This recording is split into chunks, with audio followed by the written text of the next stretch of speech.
নদিয়ার কালীগঞ্জে বোমাবাজিতে মৃত্যুর ঘটনায় অভিযুক্তদের বাড়ি থেকে উদ্ধার তাজা বোমা। কালীগঞ্জে উপনির্বাচনের ফল প্রকাশের দিনই মোলান দিতে তৃণমূল বাহিনীর ছোড়া বোমাতে মৃত্যু হয় চতুর্থ শ্রেণীর ছাত্রী তামান্না খাতুনের। সেই ঘটনায় 5 জনকে গ্রেফতার করা হয়। অভিযুক্তদের জিজ্ঞাসাবাদ করে আরও বোমা মজুত রয়েছে তা জানতে পারে পুলিশ। ঘটনার 5 দিনের মাথায় ফের এলাকায় পুলিশ অভিযান চালায়। সেখানে অভিযুক্ত আদর শেখ ও আনোয়ার শেখের বাড়ি থেকে বালতি ভর্তি 9টি তাজা বোমা উদ্ধার করে পুলিশ। এলাকায় বসানো হয় পুলিশ পিকেট, ছিলেন উচ্চপদস্থ আধিকারিকরাও। শুক্রবার ঘটনাস্থলে পৌঁছায় বম্ব স্কোয়াডের 4 জন প্রতিনিধি দল। এলাকায় বাঁশবাগানে বোমাগুলি নিষ্ক্রিয় করা হয়। আর বোমা রয়েছে কিনা তা খতিয়ে দেখতে বম্ব স্কোয়াডের প্রতিনিধি দল আনোয়ার শেখের বাড়ির চারপাশ ঘুরে দেখেন। তদন্তের স্বার্থে এ বিষয়ে বেশি কিছু বলতে চাননি পুলিশ আধিকারিকরা। সেটা বলতে পারবো না, সেটা হচ্ছে বিডিডিএস টিম বলতে পারবে, কেননা ওই জায়গার মধ্যে তো সিকিউরিটি পারভিউতে আমাদের যাওয়ার অধিকার নেই। আপনারা দেখলেন আমরা সবাই দূরে দাঁড়িয়েছিলাম। বিডিডিএস টিম বলতে পারবে, এটা আমরা বলতে পারবো না। এই সময় পুরোটা কি ডিফিউজ করা হয়েছে? হ্যাঁ, পুরোটা ডিফিউজ। কতগুলো? সেটা সংখ্যাটা বিডিডিএস টিম বলতে পারবে। এর আগেও পঞ্চায়েত ভোটে এলাকায় বোমাবাজির ঘটনা ঘটেছে বলে অভিযোগ। যদিও এলাকায় আরও বোমা রয়েছে বলে দাবি স্থানীয় বাসিন্দাদের। আতঙ্কের বাতাবরণ গোটা এলাকায়, প্রাণ ভয়ে বাস করতে হচ্ছে বাসিন্দাদের।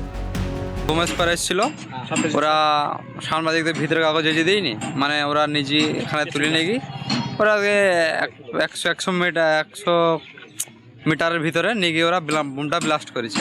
আমরা জানি যে আছে ওখানে বোমা। এর আগেও কি এদের বাড়ি থেকে এরকম উদ্ধার হয়েছে? না, কোনো সময় উদ্ধার হয়নি বোমা, এই প্রথম। পঞ্চায়েত ভোটের সময় বোমা বাস্ট করেছিল ওরা।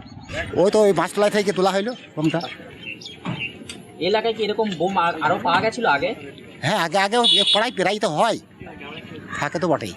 কতটা ভয় রয়েছেন আপনারা?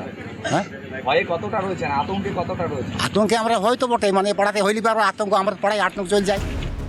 কোথা থেকে বোমাগুলো জোগাড় করলো অভিযুক্তরা তা নিয়ে যেমন উঠেছে প্রশ্ন, ঠিক তেমনই এলাকায় ভোট পরবর্তী হিংসার কারণেই কি মজুদ রাখা হয়েছিল বোমাগুলি তাও খতিয়ে দেখছে পুলিশ।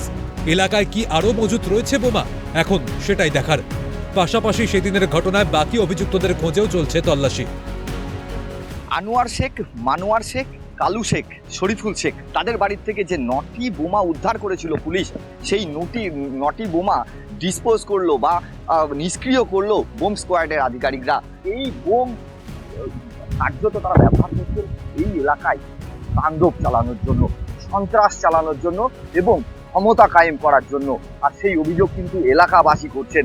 এই বোমা উদ্ধারের ঘটনা নিয়ে চাঞ্চল্য ছড়িয়েছে এলাকায়, যদিও এলাকার মানুষের দাবি এই এলাকায় আরও বোমা রয়েছে। নদিয়া থেকে প্রসেনজিৎ বিশ্বাস, ক্যালকাটা নিউজ।